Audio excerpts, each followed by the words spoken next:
Dijo entonces Jesús a los judíos que habían creído en él: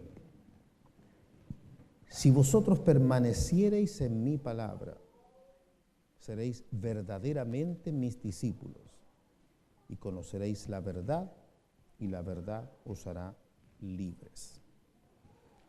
Amén. Hablando de la permanencia o perseverancia. Hay tantas cosas en las cuales uno necesita ser probado para que pueda darse cuenta si esta palabra, que a lo mejor es muy conocida, versículo 31, realmente se cumple en nosotros. Dice: si vosotros permaneciereis en mi palabra.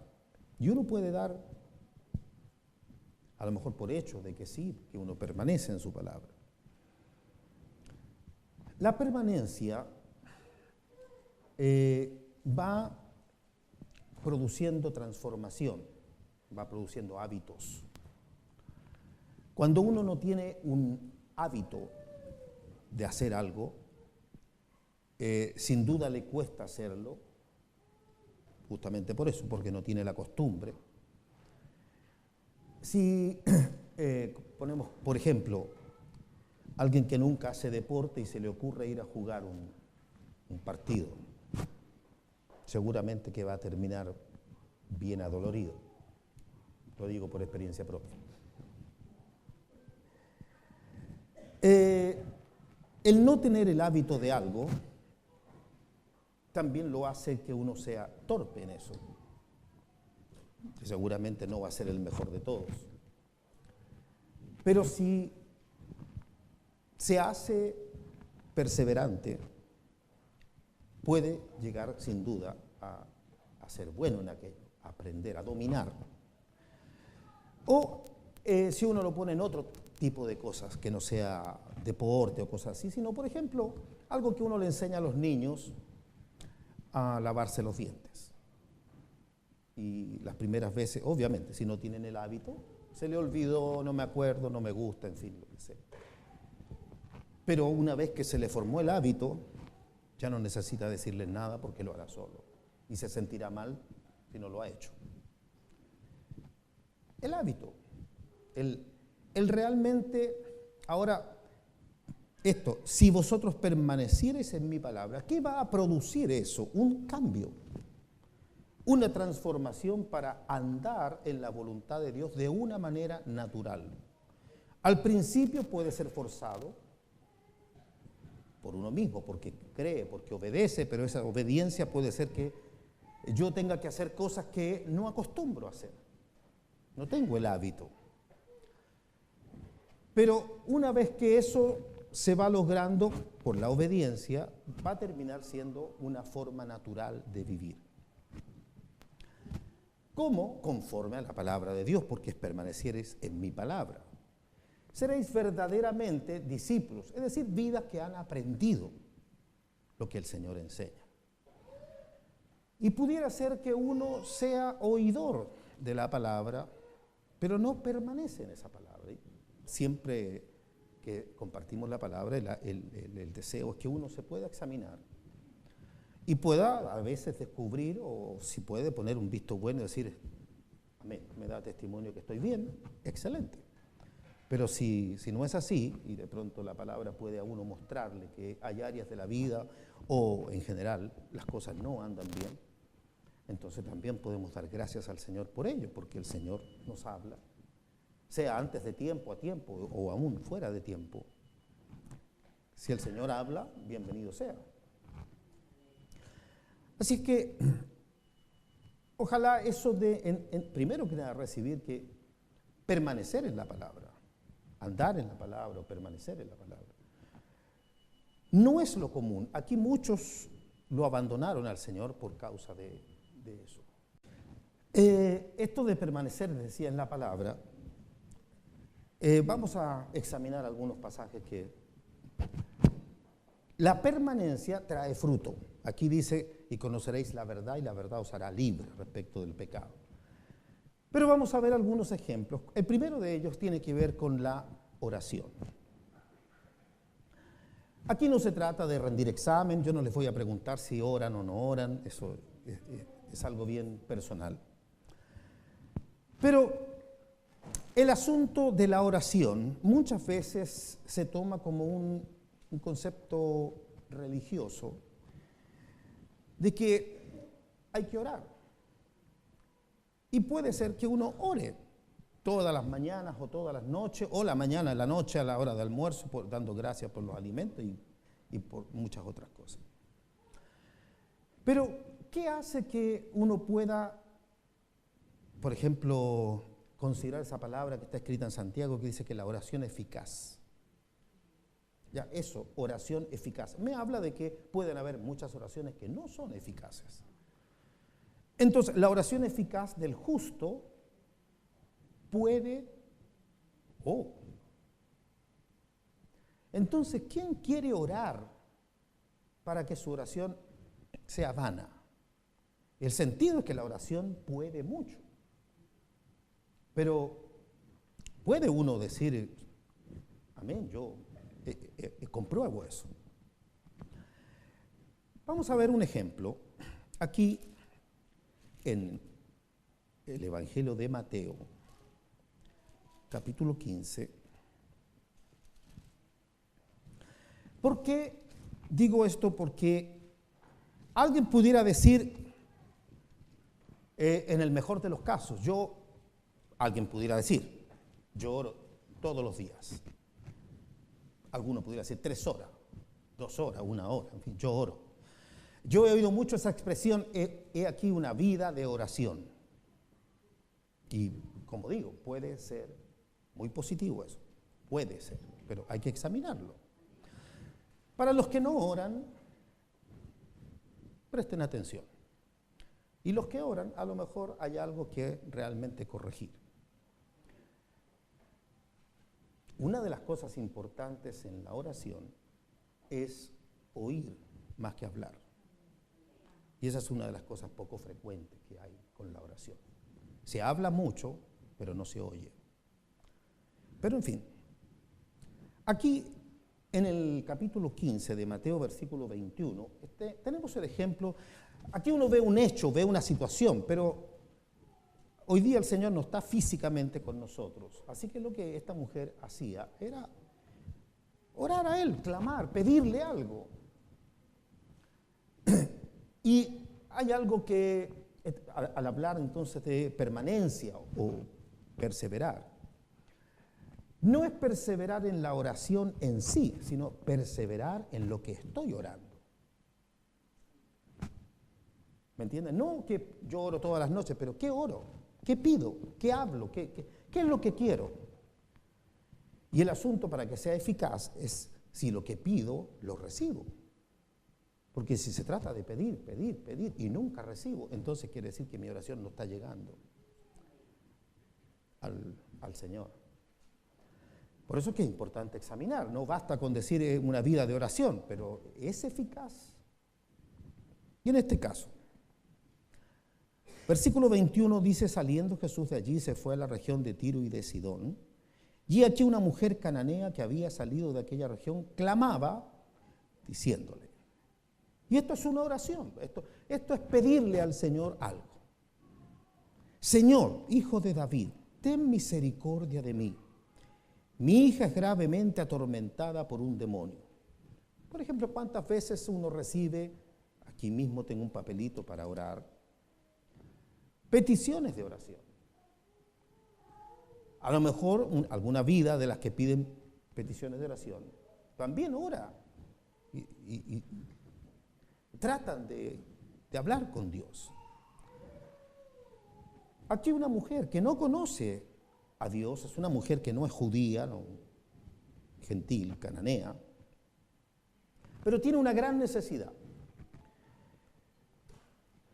Su hija gravemente atormentada por un demonio y va al Señor confiando que Él la puede ayudar. Y entonces viene esto, lo que debemos ver como su primera oración. Oró al Señor, le clamó al Señor acerca de, le pide misericordia. Bien. El versículo 23 dice, pero Jesús no le respondió palabra. Así que tenemos una oración sin respuesta.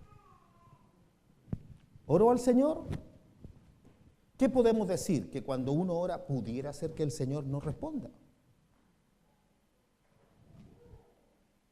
Ustedes ven ahí, la mujer, ahí algo, uno lo ve físico. Pero ella clamó al Señor y con todo su corazón. Aquí uno no podría decir que era una cosa fría, indiferente. No, se ve una mujer necesitada. Y clamó al Señor, pero Jesús no le respondió palabra. Es decir, silencio. Entonces, dice, entonces acercándose a sus discípulos, le rogaron diciendo, despídela, pues da voces tras nosotros. ¿Qué nos describe esta segunda parte? Que ella no se quedó tranquila. El Señor no le respondió, pero se ve que ella insistía, tanto que colmó a los discípulos. Y ellos no van como a decirle, mira Señor, ten misericordia, una buena mujer. No, ellos van así como hastiados. Dicen, ya despídela porque molesta. Viene como gritando y gritando detrás de nosotros. Entonces, se ve que la intención es esa. Entonces, él respondiendo dijo, no le habló a ella, le habló a ellos. No soy enviado sino a las ovejas perdidas de la casa de Israel. Notamos ya que ella no era israelita.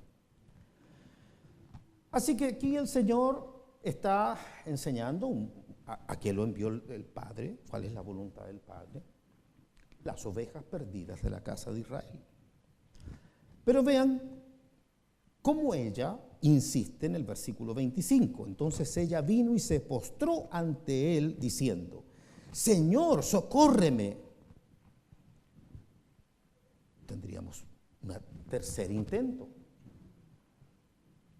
Respondiendo él, dijo, no está bien tomar el pan de los hijos y echarlo a los perrillos. Ya con esta última, ¿quién insiste, hermano? Digo, pongámonos nosotros en esta situación. Primero, usted ora, el Señor no le contesta nada. En la segunda, supongamos que ora aquí en la iglesia y los hermanos, todos oramos por su petición, porque la vemos afligida, en fin.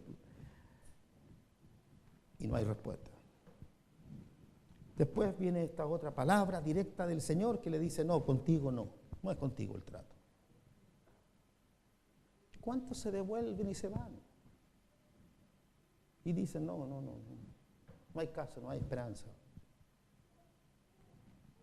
Y lo que quiero que notemos es que Dios prueba la fe. ¿Qué tan seguro está uno o qué tanto anhela lo que pide? Porque uno puede pedir algo y no le interesa tanto. Si me lo da bien, si no me lo da lo mismo nomás. Dios prueba eso. ¿Qué tan real es la necesidad que una persona que está pidiendo tiene? Y lo vamos a ver aquí, ¿por qué? El Señor le dice, no está bien tomar el pan de los hijos y echarlo a los perrillos. Como diciendo, quitarle el alimento a los hijos para dárselo a los perrillos. Y ella dijo, sí, Señor, pero aún los perrillos comen de las migajas que caen de la mesa de sus amos. Así que ni le contradijo, no, de la misma palabra que le dijo el Señor, ella toma para decir que las migajas aún, con una migaja ella se conformaba. Entonces respondiendo Jesús dijo, oh mujer, grande, ¿ha examinado en las Escrituras a cuántas personas el Señor le dijo, grande es tu fe? Porque más bien se ven las reprensiones a los discípulos por su incredulidad. Pero ¿a cuántos les dijo, grande es tu fe? Al centurión, un romano, a una mujer cananea. ¿Y qué se ve en esta mujer? Perseverancia.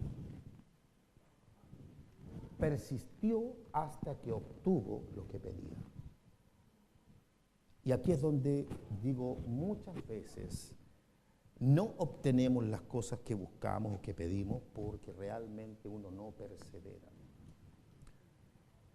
Si uno sabe, pero en este caso, si uno sabe que Dios es misericordioso, puede tener cierta certeza de que el Señor tiene misericordia de uno.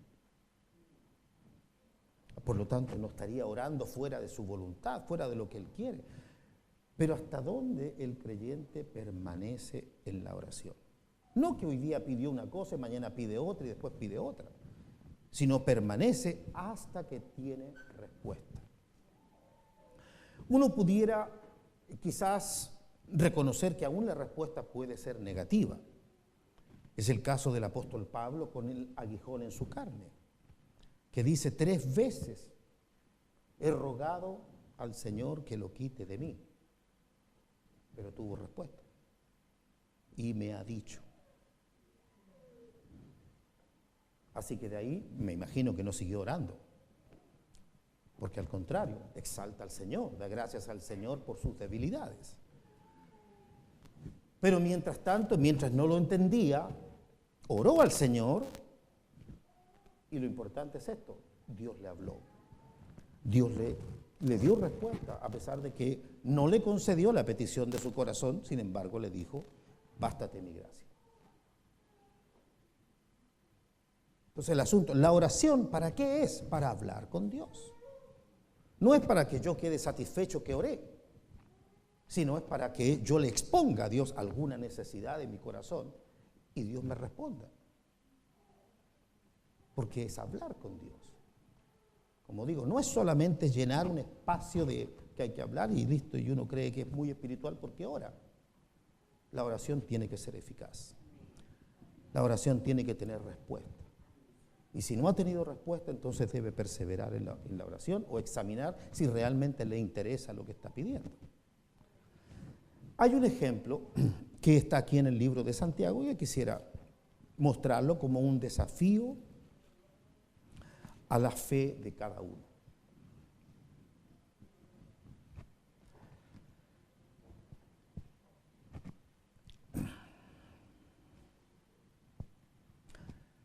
Dice el versículo 5 de Santiago 1, capítulo 1, versículo 5. Generalmente el capítulo 1 es el primero, por si acaso, nunca está de más.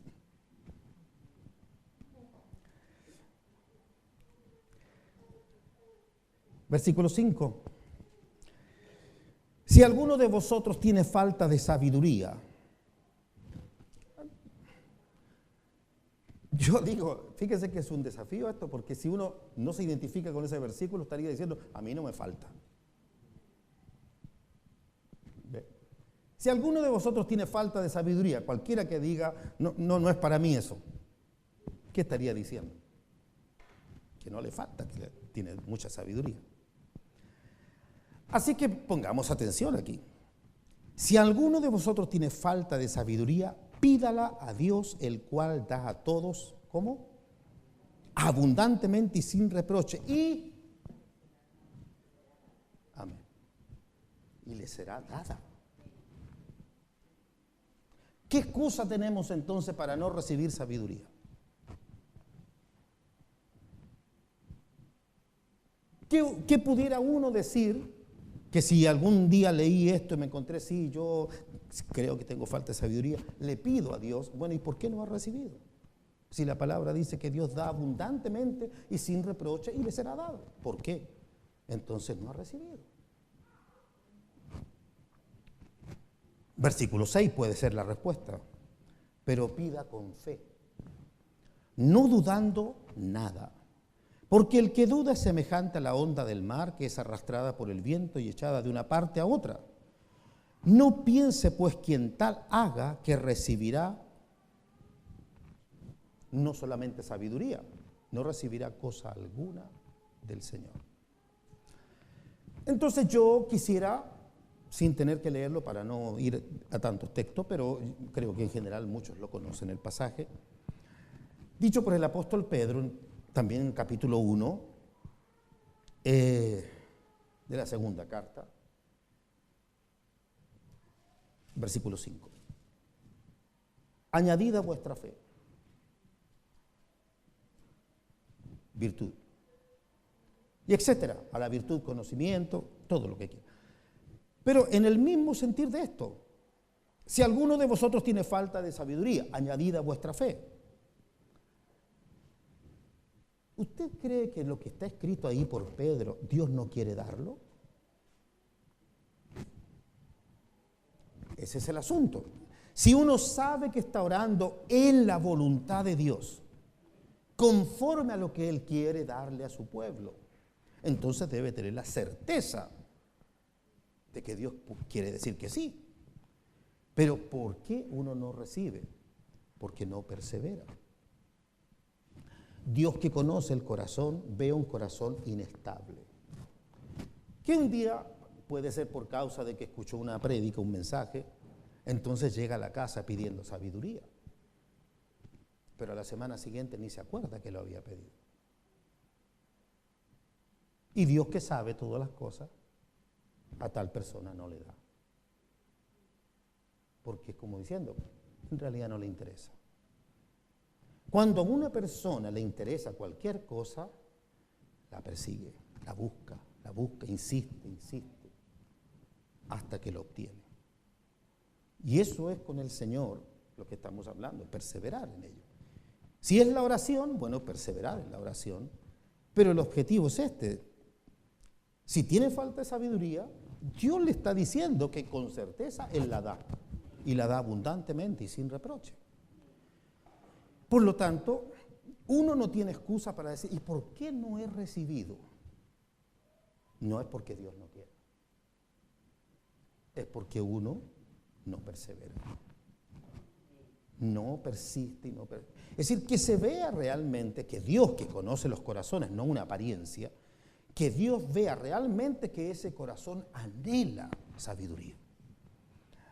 Y bueno, de lo que decíamos del apóstol Pedro, bueno, ahí también dice que uno debe añadir dominio propio, paciencia, piedad, afecto fraternal. Todas esas cosas están en Cristo, pero se alcanzan en la medida que se busca al Señor genuinamente, en oración. Estas cosas no se obtienen si no es con fe. Añadid a vuestra fe. Y la fe no es la duda. Aquí dice, pero pida con fe, dice, no dudando nada. Es decir, si pide algo, pero no, ¿quién me lo va a dar a mí? Tenga la certeza, tenga la fe que no va a recibir. Crea que no va a recibir. Si usted duda, no va a recibir. Pero el asunto es no dudar. Cuando da lugar a la duda, tiene una lucha espiritual ahí que tiene que vencerla. Y entonces permanecer en esa oración hasta que alcance lo que está anhelando. Siempre, como digo, siempre que ese anhelo sea real, sea verdadero, que uno pueda decir realmente yo necesito. Puede ser sabiduría, obviamente yo diría, ¿quién no la necesita? Pero también mansedumbre, templanza, amor. Todas estas cosas las da el Señor. Están en Cristo, están en su voluntad darlas, pero Dios ve, y como digo muchas veces, la oración del pueblo es, Padre nuestro que estás en los cielos, santificado, y etcétera, etcétera. Cumplir un rito, pero sin un sentido de que estoy hablando con un Dios vivo, que mira, que examina el corazón, que sabe hasta dónde es real lo que uno quiere y que Él no puede ser burlado. Entonces tiene que ser genuino, tiene que ser verdadero y que uno anhele. ¿Cuántas veces uno se puede pillar, sorprender con sus debilidades, carnalidades? A la vez se puede ser mal genio. Bueno, ¿y cuánto uno pide, Señor, saca esto de mí? Y que esa oración persista hasta que realmente tenga evidencias que el Señor le ha sacado eso. Oración eficaz del justo puede mucho. Entonces tenemos un medio tan eficaz, tan valioso, pero cuando se usa como Dios quiere que se use. no es la cantidad de horas, es la eficacia. Es que aquello que estoy orando realmente, como el Señor dijo, no es por la palabrería que serán oídos. No es la abundancia de palabras, ni pretender impresionar al Señor buscando palabras nuevas en el diccionario para orar de una manera más erudita. No, Dios quiere que el corazón esté involucrado en lo que se pida. Amén. Hay otras muchas cosas que se pudieran ver acerca de la perseverancia. Una de ellas, por ejemplo, tiene que ver con una palabra que está allí escrita en el libro de Malaquías, capítulo 3, donde dice acerca de el dar.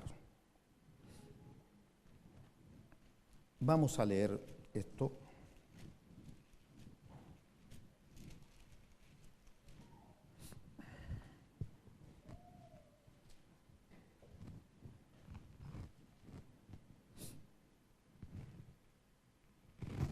Principalmente voy a apuntar al versículo 10 del capítulo 3 para no leer todo ese pasaje que es un poco fuerte.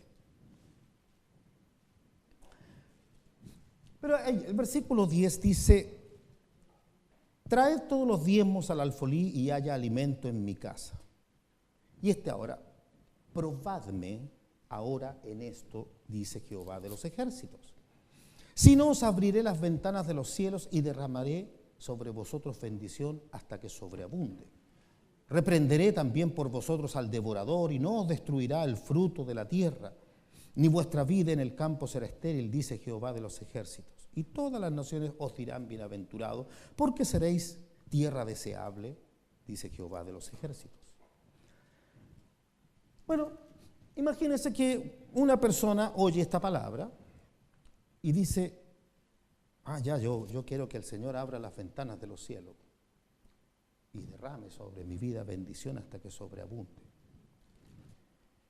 Y se entusiasma y, por decirle, el primer mes trae su ofrenda, su diezmo. Al segundo mes ya se le olvidó. O al tercero, al cuarto. Nuevamente estoy hablando de perseverancia. La perseverancia es lo que va logrando una actitud que, como digo, primero puede comenzar a ser algo forzado, algo que mi corazón no quiere. ¿Sabe usted? Yo quiero poner este ejemplo. Muchas veces lo que se tiene que hacer en el Señor no va de acuerdo con el corazón de uno. Porque si el corazón de uno estuviera conforme a la voluntad de Dios, entonces ¿para qué? ¿Cuál cambio habría que hacer? Entonces, obedecerle al Señor no es algo que nazca del corazón. Nace de conocer su voluntad, conocer su palabra, y esa palabra ha de cambiar mi corazón. Pero para lo cual yo tengo que recibir esa palabra a fin de que llegue el momento en que mi corazón esté de acuerdo con esa palabra. Y eso tiene que ver entonces con la perseverancia. Permanecer en su palabra, lo que decía, si vosotros permaneciereis en mi palabra, seréis verdaderamente mis discípulos. Pero el ejemplo también lo puedo ver claramente en esto del amor. Que el Señor mandó a que nos amásemos los unos a los otros como Él nos amó. Y podemos oír ese mandamiento, pero descubrir que mi corazón no ama a todos los hermanos como Él me amó. Es una realidad, ¿no? Uno tiene preferencias, simpatías, a veces la familia, obviamente, lo más cercano, y Él no hizo diferencia. Él murió por todo el mundo, no solamente por los judíos, por ejemplo, por decir algo. Entonces, puede ser que el corazón de uno no esté de acuerdo con la palabra, pero el asunto es que la fe es obedecerle a Él para que esa palabra lave mi corazón. Pero al principio no es yo voy a hacer tu voluntad porque realmente amo tu voluntad. No, ese es el fin del asunto. Ese es el objetivo. Que obedeciéndole logre amar su voluntad. Y eso se produce en la medida que esa palabra obra y produce un cambio de corazón. Entonces, si permaneciereis en mi palabra, seréis verdaderamente mis discípulos. Y eso nos va a hacer andar conforme a su voluntad. Producir un corazón conforme al del Señor. Todos sus mandamientos buscan un propósito: hacernos a su imagen. Todos sus mandamientos. Y para que se viva esa transformación, se tiene que creer, no pretender que voy a obedecer cuando yo sienta. ¿Ha oído ese evangelio? Cuando yo sienta, entonces voy a obedecer. No, no es así. Es obediencia porque Él lo dice. Y esa palabra va produciendo un cambio. Entonces, perseverancia en lo que se quiere hacer. Quiero hacer algo, pero debo perseverar en ello para que la palabra de Dios se cumpla. Por ejemplo, volviendo al texto original o el primer texto de Juan 8:31. Si vosotros permaneciereis en mi palabra, seréis. ¿Cuándo seréis verdaderamente discípulos? No al principio, sino los que permanecen. Porque muchos comenzaron, pero no todos permanecieron. Entonces, ¿quiénes son los que conocen la verdad? ¿Todos los que comenzaron? ¿O solamente los que permanecieron? Entonces, conoceréis la verdad y la verdad os hará libres. Si uno lo ve en este pasaje, Él abrirá las ventanas de los cielos al que permanece en una actitud de corazón.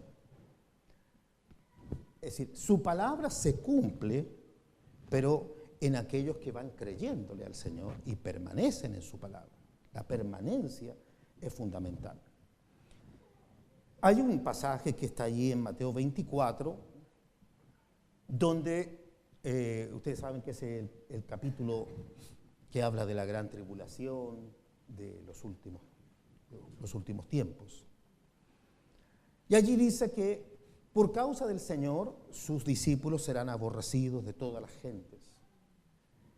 Que habrán falsos cristos, falsos profetas que engañarán a muchos, que la maldad se multiplicará y que por esa causa el amor de muchos se enfriará.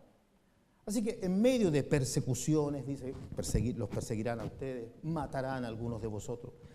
Bueno, en medio de ese cuadro bien conflictivo, con engaño, con persecución, con ese venderse unos a otros, todo eso, dice, más el que persevere hasta el fin, este será salvo. Es decir, sometidos a todo tipo de prueba para que se manifieste quiénes son los que permanecen fieles a la palabra del Señor. En ese tipo de circunstancias nadie pudiera decir, yo me gozo en estas circunstancias. ¿Quién se goza en esas circunstancias? Pero todo eso es para probar la fe del creyente. Nuestra fe tiene que ser probada.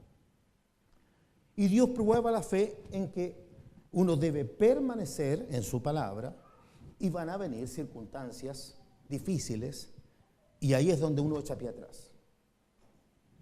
¿Me entiende? Es como el ejemplo, quizás clásico, de Pedro caminando sobre el agua. Que Pedro creyó a la palabra del Señor, bajó de la barca, no sé cuántos pasos dio sobre el agua, pero el hecho es que de pronto el viento, las olas, las circunstancias. Se presentan las circunstancias adversas y ahí es donde viene el asunto. Creo todavía, a pesar del viento, a pesar del mar embravecido, todavía creo en el Señor, que dijo, ven. Y cuando Pedro se hundió, el Señor lo levantó y le dijo, ¿por qué dudaste? Hombre de poca fe. Mire, al apóstol, hombre de poca fe, a la mujer, qué grande es tu fe. No permaneció, Pedro en ese caso no permaneció en la palabra y dudó. ¿Por qué? Por las circunstancias.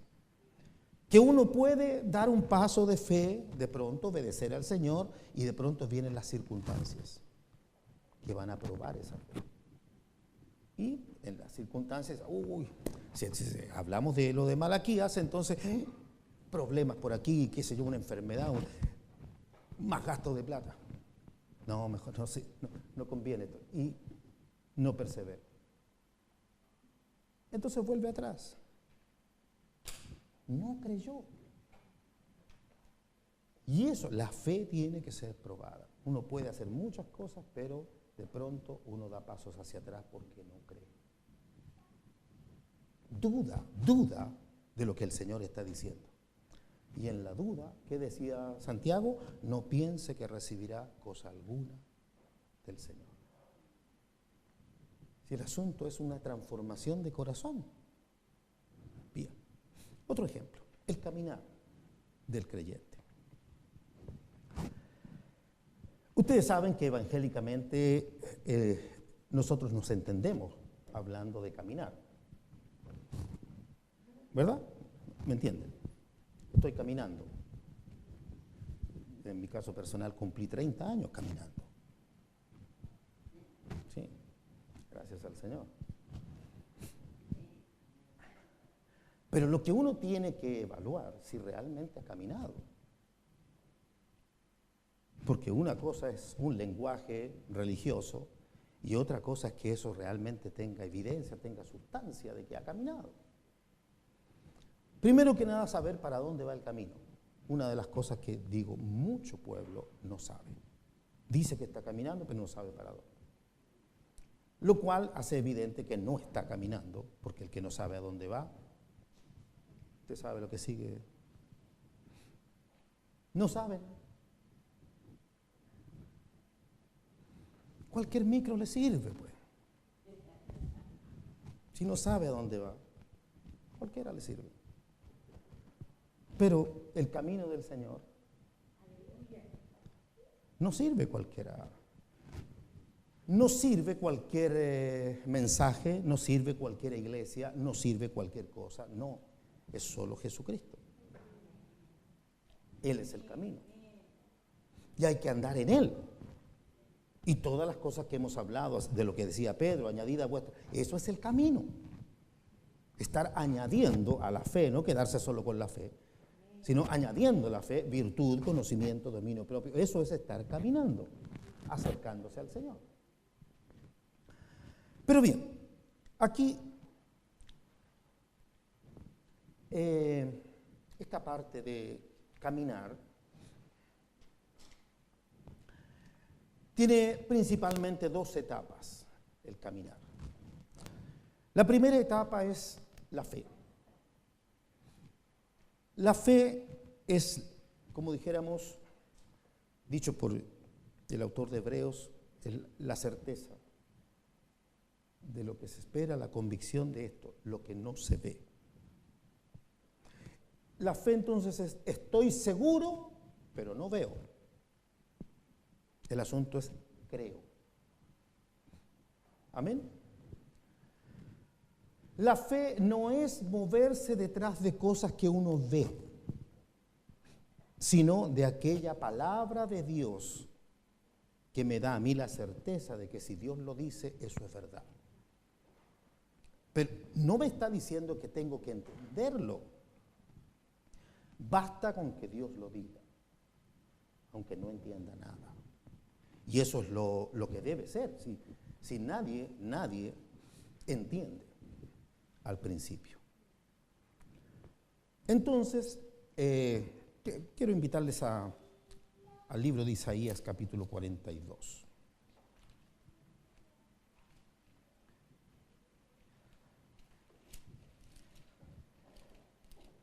Estas cosas, hermanos, pudieran parecer teoría, pero no. Esto es la realidad de cómo uno debe andar en el Señor, cómo uno debe andar en el Evangelio.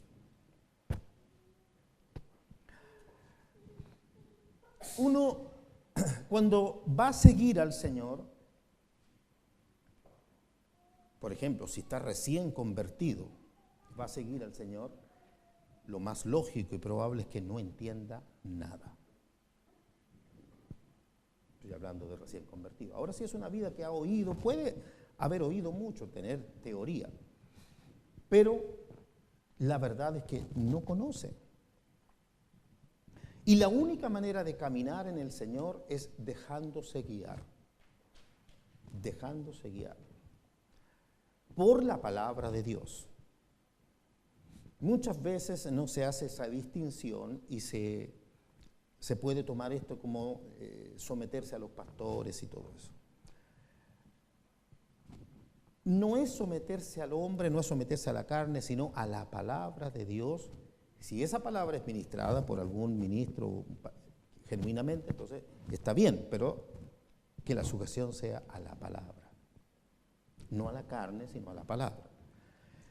Y bien, dice aquí en el versículo 16 de este capítulo 42, dice, y guiaré a los ciegos, bien, hasta ahí. ¿A quién guía el Señor? Bien, no guía el Señor al que ve. Es decir, si yo me considero que veo, no es conmigo el versículo ese. Si dice guiaré a los ciegos es porque Él guía a los que no ven. El que necesita que lo guíen es a alguien que no conoce el camino, que no sabe para dónde va. Entonces el Señor le guía. Recordarán el Salmo 119, lámpara es a mis pies tu palabra y lumbrera a mi camino. ¿Qué me alumbra el camino? La palabra.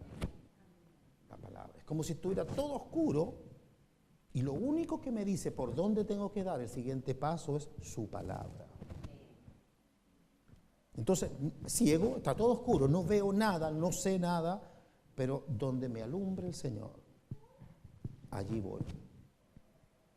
Entonces, esta palabra no se cumple si uno no vive esa realidad de no vivir un evangelio como que uno ya, a ver, tristemente muchos creen que el evangelio es aprenderse unos cánticos, también aprenderse unas historias para contarlas detrás de un púlpito y prácticamente toda la forma de la iglesia, y eso es el evangelio. Y eso no es el evangelio. El evangelio es un mensaje, es una palabra que viene de Dios. Y esa palabra, si no obra en mi corazón, la mucha iglesia, la poca iglesia no hace nada. Es que esta palabra se cumpla en nuestras vidas y en este caso que uno se deje guiar por la palabra del Señor. Vea, guiaré a los ciegos por camino que no sabían. Por eso que el Señor, en la misma manera de decir, el que no se hiciere como un niño, no entrará en el reino. Un niño es aquel que no sabe, el que ignora, el que no conoce. Dice luego, les haré andar por sendas que no habían conocido. Vean, les haré andar, es decir, experiencia. No es aprendan esto teórico, no, les haré andar por sendas que no habían conocido, que nunca nadie nos mostró. No, esto es con el Señor. Pero después dice, delante de ellos cambiaré las tinieblas en luz. Esta es una evidencia de estar caminando. Porque después de haber caminado sin entendimientos, como ciegos, creyendo solamente, de pronto el Señor da entendimiento, se abre la mente para comprender su voluntad. Y esto no son teorías, son evidencias, son, vivencias que se han de experimentar. Que el Señor abre los ojos de los ciegos. Es una de las evidencias de que Él es el Cristo, es que Él abre los ojos de los ciegos. Y entonces cuando se le ha seguido, se ha caminado con Él, se le ha creído a su palabra, se tiene que cumplir esta etapa. Que de pronto el Señor abre el entendimiento. Que las Escrituras se abren y puede comprender lo que ellas dicen. Porque este es un libro sellado para el incrédulo, no puede entrar aquí. Pero el Señor abre el libro cuando se ha caminado por la fe. Cuando se ha creído y esa fe ha producido un cambio, como lo dijera Romanos en el capítulo 12, una renovación del entendimiento. Vuelvo a decir, con el entendimiento terrenal o natural, nadie podrá entender correctamente las Escrituras. Así que cuando alguien viene creyendo que sabe, el fariseísmo, por ejemplo, y el Señor le dijo, ciegos, guías de ciegos. En ese pasaje del capítulo 9 de Juan le dice, por cuanto decís vemos, vuestro pecado permanece.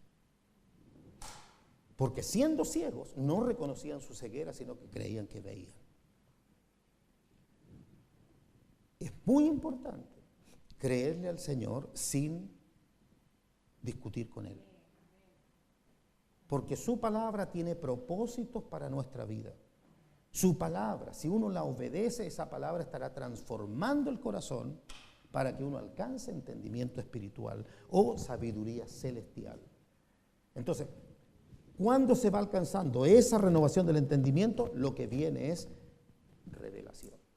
Lo que dice aquí, delante de ellos cambiaré las tinieblas en luz y lo escabroso en llanura. Amén. Estas cosas les haré y no los desampararé. Una evidencia, pero esto tiene tiempo. Por eso digo, es un tiempo de andar con el Señor, de creerle, por eso perseverancia, perseverar en su palabra, y eso trae bendición, trae evidencias de que realmente se ha caminado con el Señor. Y un pasaje que creo pudiera mostrar esto que estoy compartiendo está aquí en Efesios capítulo 1, que pudiera hacerles ver lo que estoy tratando de comunicar. En el versículo 15 dice, hablando, entendemos, está el apóstol escribiendo a la iglesia de Éfeso. La iglesia de Éfeso era una iglesia que había alcanzado un mayor desarrollo que el resto de las iglesias. Se puede apreciar en la carta a Éfeso y de muy parecido a Colosenses. Iglesias que habían alcanzado un desarrollo, una madurez mayor que las demás. El versículo 15 dice, por esta causa también yo, habiendo oído de vuestra fe en el Señor Jesús y de vuestro amor para con todos los santos. Es decir, este versículo está hablando de una iglesia que ha alcanzado un nivel. Él ha oído testimonios, ¿se entiende? Él ha oído de la iglesia que persevera en la fe del Señor Jesucristo. ¿Ve? Alguien que permanece en la fe. Esto no fue dicho a los corintios, por ejemplo. No fue dicho a los gálatas. Esta es una palabra que destaca un estado espiritual de la iglesia de Éfeso. Entonces dice, vuestra fe en el Señor Jesús y de vuestro amor para con todos los santos. Está hablando de un buen testimonio de la iglesia. Pero al mismo tiempo, lo que podríamos decir es una base. Es una base sólida en la cual está edificada la iglesia, que han alcanzado ese amor para con todos los santos y esa fe en el Señor Jesús, que es lo que está destacando el apóstol. Frente a esa realidad, dice, no ceso de dar gracias por vosotros, haciendo memoria de vosotros en mis oraciones. Es decir, está dando gracias porque realmente lo que han alcanzado, primero, no era algo común, era algo destacable. Y entonces está dándole gracias al Señor por esa situación. ¿Pero para qué? Para decir, aquí acabó la obra, estamos todos bien, podemos relajarnos ahora. No. ¿Ve? Han caminado, han alcanzado ese amor fraternal, esa fe en el Señor, todo eso está muy bien, pero dice, para que el Dios de nuestro Señor Jesucristo, el Padre de gloria, os dé espíritu de sabiduría y de revelación en el conocimiento de Él. ¿Qué sigue ahora? Ahora que hay amor, ahora que hay fe, evidencias de fe, bueno, ¿qué sigue ahora? Que el Padre ahora dé revelación, no en lo terrenal, sino en el conocimiento de Él. ¿Qué más dice? Alumbrando los ojos de vuestro entendimiento. ¿Qué es lo que está cegado en el hombre? El entendimiento. Entonces que uno diga, no entiendo las escrituras. Bueno, es normal. Es normal si uno viene del mundo, uno viene de una sabiduría terrenal, y entonces es normal que no entienda algo que no es terrenal. Este libro no es terrenal. Lo que este libro contiene es palabra del Dios vivo. Por lo tanto, el mundo no lo puede entender, El mundo no puede comprender esto que está aquí. Y cuando uno cree en el Señor Jesucristo, no cree porque ha entendido. Uno ha creído. Pero creer no es entender. Y entonces lo que el Señor nos enseña es, cree solamente. ¿Verdad? Ese ejemplo de Marta en la tumba de Lázaro. Yo lo he repetido muchas veces aquí entre nosotros, pero vuelvo a decirlo. Nuestra sabiduría, nuestro entendimiento, todo eso se alimenta, estoy hablando de lo natural, se alimenta de los 5 sentidos. Por medio de los 5 sentidos nosotros recibimos información, la mente la procesa y decimos o hacemos juicio y decimos eso es tal cosa, en fin, toda la información. Pero las cosas del Espíritu no las percibe ninguno de los 5 sentidos. Por lo tanto, el hombre natural no puede entender a Dios. No lo entiende, no lo conoce y entonces queda absolutamente fuera. ¿Cómo llegar a entenderlo? Entonces, haciéndose como un niño, como dijéramos, desechando todo lo que aprendí, todo lo que sé, toda la confianza en mi lógica, en mi razonamiento, desechando todo eso para sentarme a los pies del Señor y Señor, enséñame tú todo de nuevo. Y todo eso es empezar a aprender sin entender. Aprender lo que el Señor dice sin entender hasta que en esa permanencia en su palabra se produce, obviamente paulatinamente, se va produciendo una renovación del entendimiento y comienza a ver, las Escrituras comienzan a abrirse. Recordarán figurativamente también, el Señor lo hizo con los apóstoles ahí en Lucas 24, cuando ellos hasta ese momento no creían que había resucitado, lo había dicho, todo eso el Señor lo había anunciado, pero ellos no lo creían. Y cuando se presenta ante ellos, la Escritura dice ahí que les dijo, todo esto es lo que estaba escrito de mí en la ley de Moisés, en los salmos, en los profetas. Y dice, y les abrió el entendimiento para que comprendiesen las Escrituras. No fue al principio, fue al final de su discipulado. No es al principio. Al principio ellos le siguieron por fe. No entendían nada más, los reprendió más de una vez. Les dijo, todavía estáis endurecidos, ¿cómo todavía no entienden? El Señor hablaba espiritualmente y ellos entendían terrenalmente. ¿Recuerdan el pasaje donde les habla de levadura y ellos dicen, es que no trajimos pan? Son 2 lenguajes distintos. Y para entender al Señor se requiere desechar uno y aprender todo de Él. Entonces viene esta revelación, este entendimiento de la voluntad de Dios y cómo Él se revela.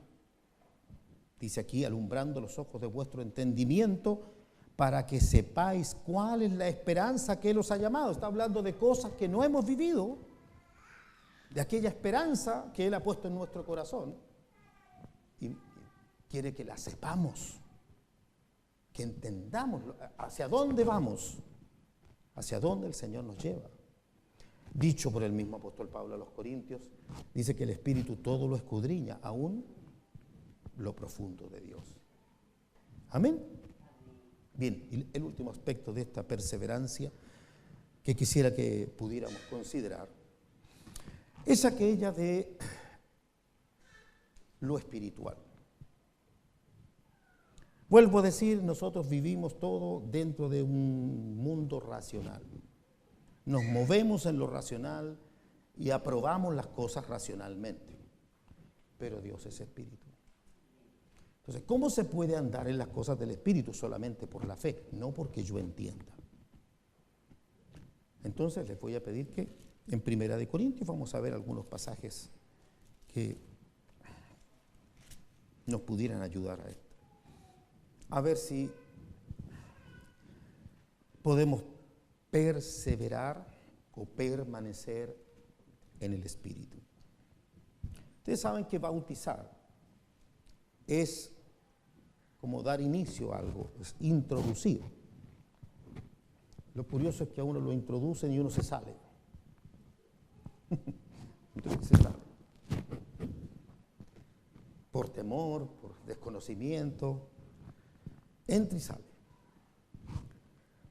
Miren, esto no lo olviden, por favor.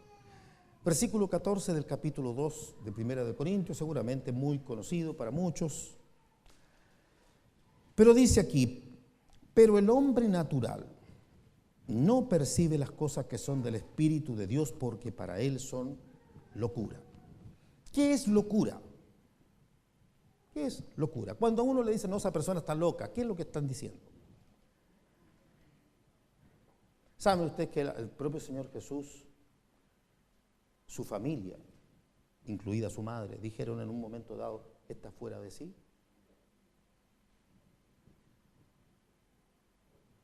Porque las cosas que hablaba no concordaban con la razón. Se volvió loco. Lo querían llevar preso. Las cosas que son del Espíritu de Dios son locura. Es decir, están fuera de la lógica. Son irracionales. Y vuelvo a decirle, nuestra mente es racional. Por eso que la mente y la fe se oponen entre sí.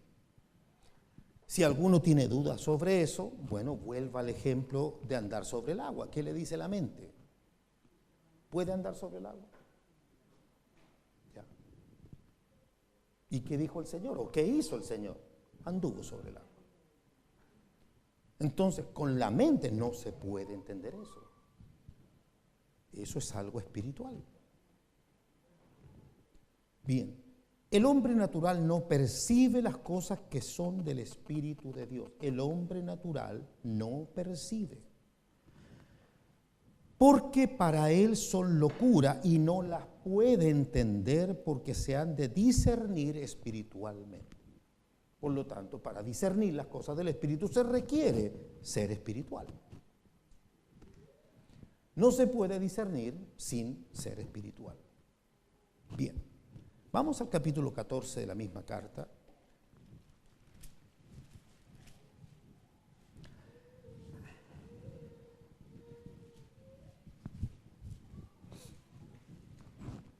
El versículo 2.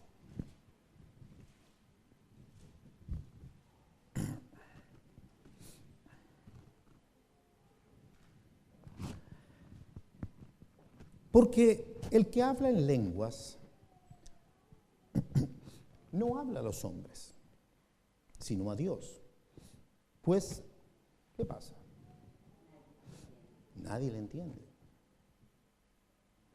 Estamos hablando de entendimiento. ¿Cómo entendemos? Frente a esto, muchos equivocadamente no le dan valor al don de lenguas. Porque como no se entiende, entonces ¿para qué lo quiero? Es que es espiritual. Entonces no puede pretender entenderlo porque es espiritual. No con la razón no se puede entender. Lo vuelvo a leer. Porque el que habla en lenguas no habla a los hombres, sino a Dios. Fíjese, es como decir esto. Una forma de hablar con Dios es el don de lenguas. ¿Por qué? Porque mi mente no estorba. Porque cuando pienso lo que quiero decir, ya estoy orando conforme a mi entendimiento terrenal. Pero el que habla en lenguas, como la misma mente no entiende, no puede controlar, queda fuera de control de la mente. Digo, si eso lo puede recibir y vean el valor que tiene. El que habla en lenguas, vuelvo, no habla a los hombres, sino a Dios, pues nadie le entiende, aunque por el Espíritu, puede agregarle santo ahí para que no es cualquier espíritu, aunque por el Espíritu habla, ¿qué cosa? misterios. ¿Qué significa esos misterios en este caso? Riquezas espirituales. Cosas de Dios que son un misterio para el hombre, que no se pueden entender. Eso es lo primero. Lo primero, vuelvo a decirle, no trate de entenderlo, créalo. ¿Ve? Eso es palabra de Dios, allí está escrito, pero empieza la mente, no, ¿y para qué quiero eso? Yo si no entiendo nada. ¿Cómo va a crecer en el espíritu si no cree? ¿Cómo se desarrolla el creyente espiritualmente si no cree a los medios que Dios ha dado para que se desarrolle? No solamente dice que habla con Dios. Dice en el versículo 4, el que habla en lengua extraña, a sí mismo se edifica. Estoy enfatizando esta parte. ¿Por qué razón? Porque esto tiene que ver con el culto privado. No el culto en la iglesia. Si usted me dice, sí, pero en la iglesia, todo lo que quiera conforme, está escrito también. Pero estoy tratando de llevarle a ver esto. ¿Cuántos perseveran en la oración íntima con el Señor en el Espíritu en casa?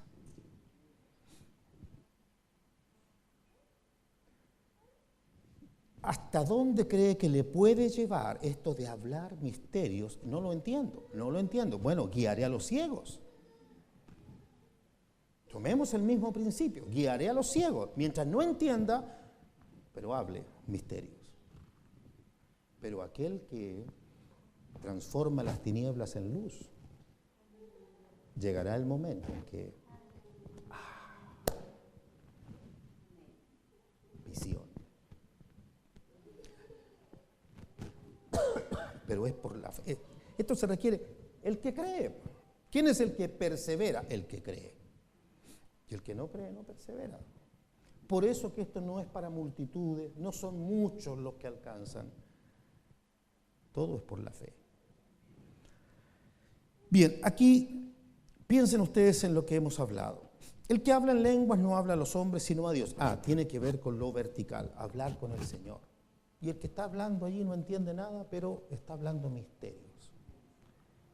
Y toda esta argumentación que se da en el capítulo 14 acerca del culto público, la reunión de la iglesia, la importancia de que haya intérprete y todo eso, está muy bien en el culto público.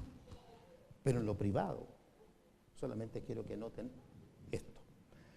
Si yo les preguntase, yo sé que van a saber esta pregunta, de todo el Nuevo Testamento, y obviamente poniendo aparte al Señor Jesús, que no es comparable con nadie, pero si ustedes tuvieran que decir un siervo de Dios que haya alcanzado gracia, ¿pueden nombrar alguno?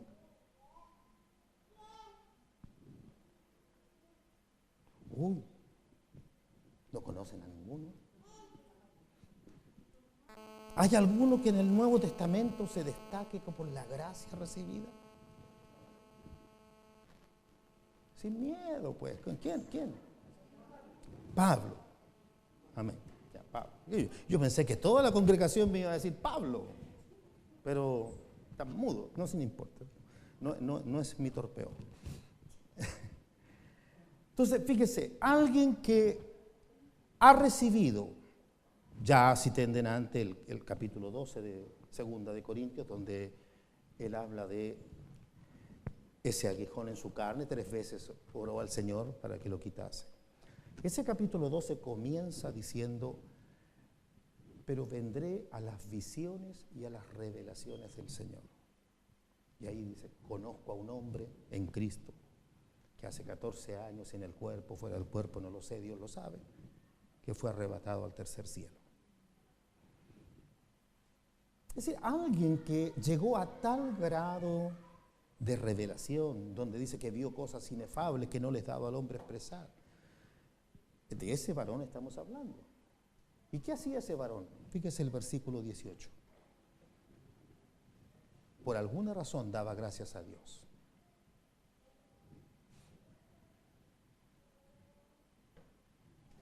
¿Qué le parece? Doy gracias a Dios que hablo en lenguas más que todos vosotros. ¿Sabría el valor que esto tiene? ¿O usted cree que era para entretenerse, para llenar espacio? ¿O será que hay una riqueza grande? No para lucirse, por eso digo, no es con la iglesia. Es saber que el Espíritu habla con Dios. A los romanos les escribió que cómo hemos de pedir como conviene no sabemos, vuelvo al entendimiento, pero el Espíritu intercede por nosotros con gemidos indecibles. Esa perseverancia en el Espíritu. Si hay algo muy hermoso, hermanos, que creo que el Señor tiene para nosotros si le buscaremos. Lo que ya cité del apóstol Pablo, lo que puedo citar de Esteban también allí, donde dice el capítulo 7 del libro de los Hechos, que él, lleno del Espíritu Santo, le fue abierto el cielo. Una de las cosas que debemos apreciar de esa experiencia, y me hace recordar, no sé cuál de ellos fue que dijo tal torpeza, pero sé que uno de los astronautas, después de un viaje al espacio, dijo, recorrimos no sé cuántos kilómetros y no vimos a Dios, como negando al Señor, diciendo, no está Dios arriba en el cielo. Esteban no tuvo que ir al cielo, no tuvo que usar un telescopio,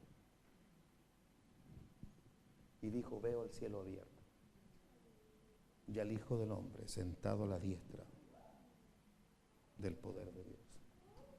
No es una cosa de distancia física, de que tuviera muy buena vista para ver tan lejos. No. Uno ve un avión y se ve chiquitito el avión. Y él pudo distinguir al Señor Jesús sentado a la diestra. Porque no es una cosa de kilómetros, es una cosa espiritual. Y las cosas del Espíritu el hombre no las percibe. Pero Esteban, lleno del Espíritu, sí lo pudo ver. Y de la misma manera, el apóstol Juan, allí en el versículo 10 del capítulo 1 de Apocalipsis, dice que él estaba en el Espíritu. En el versículo 9 dice que se supone que él estaba preso en la isla de Patmos por causa, dice, de la palabra y del testimonio de Jesucristo. Estaba ahí en la isla. Pudiéramos decir, físicamente, yo no sé si estaría preso, si estaría engrillado, amarrado con cadera, no lo sé, no voy a especular, pero pudiera darse. Así que la carne estaba presa, pero el espíritu. ¿Por qué? Porque dice, yo estaba en el espíritu en el día del Señor. No era un día físico, no eran 24 horas, estaba en el día del Señor, el día venidero. Y estando en el Espíritu, en esa condición, de pronto dice, oí detrás de mí una voz como de trompeta. Yo soy el Alfa y el Omega. Pero estaba en el Espíritu. Esas cosas se viven en el Espíritu. Cuando el Espíritu, cuando el Señor se manifiesta, fíjese que hay algo también que dice en la conversión del apóstol Pablo, en ese tiempo conocido como Saulo. Dice que todos vieron la luz, pero no oyeron la voz. Pareciera que le habló solo a él.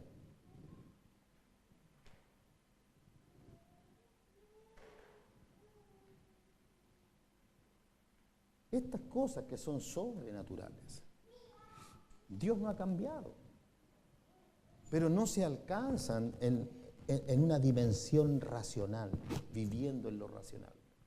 Se requiere creer más allá, seguir al Señor más allá hasta que Él abra el entendimiento, hasta que Él se muestre. Y ese Apocalipsis 4, que después de todos los mensajes a las 7 iglesias, nuevamente dice que oyó una voz del cielo que le dijo, sube acá. Y dice, ya al instante yo estaba en el Espíritu y subió al cielo. Lo mismo que Pablo. Y todo lo que Juan escribe en el Apocalipsis no son materias que tenía que memorizar. Mira, apréndete esto. No, son visiones. Son visiones. A un hombre analfabeto seguramente, porque dice que era sin letras, un hombre vulgar, y Dios lo llevó al cielo y le mostró, mira esto, mira esto, mira esto, todo lo que está escrito y que uno lo lee y dice, no entiendo. Es lo mismo. ¿Cómo entender? Creciendo en el Espíritu, viviendo en el Espíritu, desarrollando la vida en el Espíritu. Y a eso creo que el Señor nos llama. Sin duda, estando lo otro primero, fe en el Señor Jesús, convicción en el Señor Jesús, lo que Él diga es verdad. Y esa palabra también produce amor para con todos los santos. Que el Señor nos encamine en estas cosas prácticas de vivencia y ciertamente nos abra su tesoro. Las riquezas más gloriosas están ahí, siguen estando ahí para su pueblo. Amén. Les invito a levantarse, a orar al Señor, dar gracias, a creer solamente, creer en Él, creer. Su palabra es una riqueza inagotable. No deje de creer en Él. Seamos fortalecidos en la fe. Bendito eres, Señor Jesús.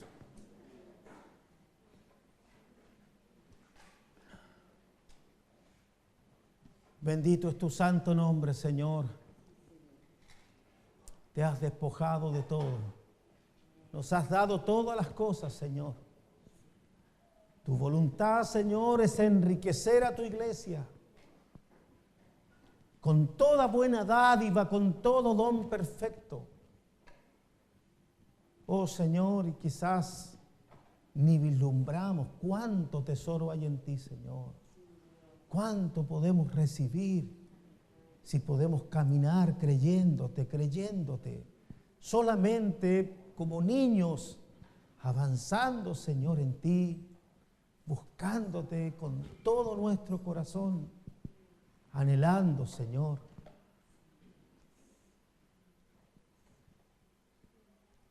que al caminar contigo, al andar contigo, Señor, tú nos puedas mostrar y abrir nuestro entendimiento y llevarnos, Señor, a estar en intimidad contigo, a conocer mucho más de lo que hoy día hemos conocido, Señor. Condúcenos, Señor. Condúcenos, Señor. Toma nuestras manos y condúcenos, Señor, como niños. Dios Santo, que no se revele nuestra mente delante de ti. Que nuestra incredulidad, Señor, pueda caer y podamos caminar contigo, Señor. Y llévanos, Señor, más allá, Señor, a tu gloria, a tu profunda verdad, Señor, a esa revelación plena que solo tú puedes dar, Señor. Te ruego bendigas nuestras vidas, nuestros corazones. Límpianos, Señor, de todo lo terrenal, de todo, Señor. Amarguras, envidias, pleitos, celos. Límpianos de todo eso. Señor, límpianos y que ese amor puro que hay en ti, ese amor se manifieste cada día más en medio de los que te aman, en medio de tu iglesia, los que te creen a ti, Señor, y se dejan guiar, Señor, por tu santa palabra. Señor Jesús, a ti sea la gloria, a ti, Señor, nuestro corazón se postre a tus pies, Señor, para honrarte, para reconocerte. Tú eres nuestro Dios, nuestro Señor, Dios Santo. Sí, Señor, tú eres el Rey de Gloria. Amén.